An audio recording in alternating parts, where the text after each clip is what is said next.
esperei deixar ele passar, né? Ele acha... Ah, sempre faltava ter...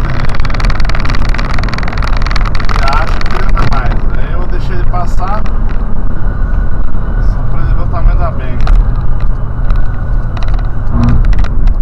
Vou esperar, eu vou ter a pachorra de esperar ele pagar esse pedágio dele. Vou esperar, vou andar bem devagar. Vou esperar ele só porque ele foi meio... Como é que foi?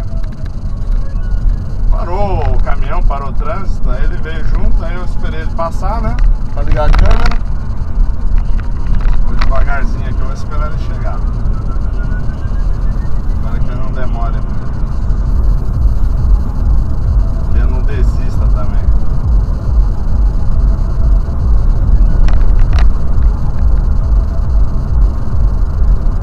Assim dá uma economizada no álcool também, porque o carro andando aí 160, 170, o carro tá fazendo 6,3 litros do álcool.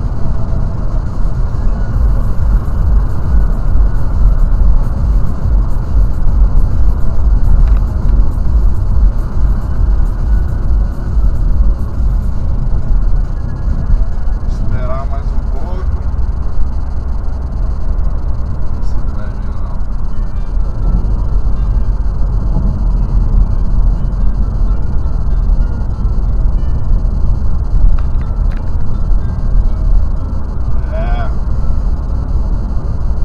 Bom, quem tiver sem paciência aí, porque eu não vou editar vídeo, né? Não tem nada pra editar.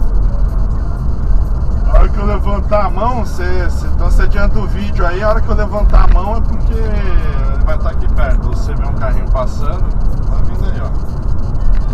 Já tá chegando.